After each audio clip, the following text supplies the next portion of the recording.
We'll start with Electronic Arts. Every gamer knows all about Electronic Arts. For their great applications they've written for computers and for consoles. Electronic Arts is also the industry leader in developing and producing games for mobile devices. I'm happy to invite up Travis Boatman to talk you through their experiences with the iPhone SDK. Travis?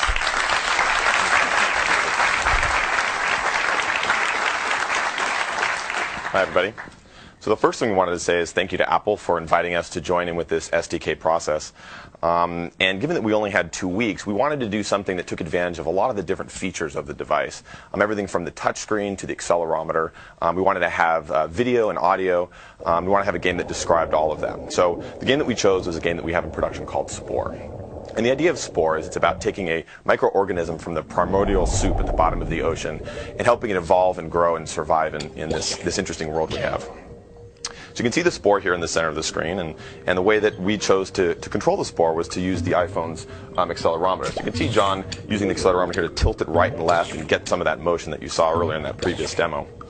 The basic goal of the game is to take the Spore and eat anything smaller than you and avoid anything larger than you.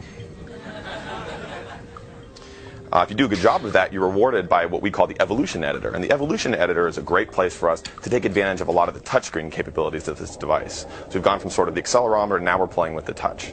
What's so great about this is it allows you to customize the game in 2 different ways. First, we're going to customize the gameplay a little bit. So John's going to go in here and using his finger, he's just going to go ahead and touch the offensive track. And he's going to add in a pair of formidable-looking mandibles here on the front of our Spore. So you see those up here on the front.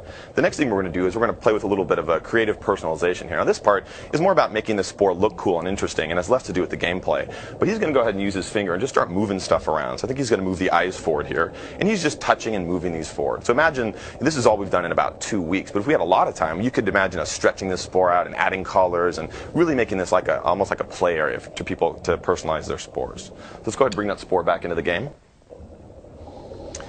Now I'll talk a little bit about development. You notice we're moving from level 15 to level 16.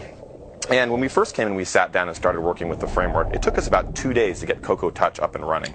Once we had that up and running, we were then able to bring in our entire game development and got the whole game up and running. So we're only really demonstrating a couple of levels here in the editor, but we have actually all 18 levels up and running. We have the full editor. In fact, John and I were sitting here playing and creating all these different kinds of Spores and experimenting with what we thought might look interesting to show you all today.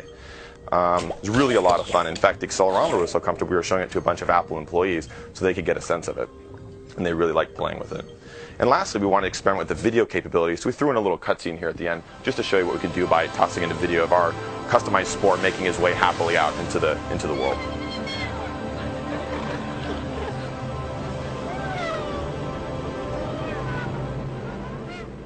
And that's Spore from Electronic Arts.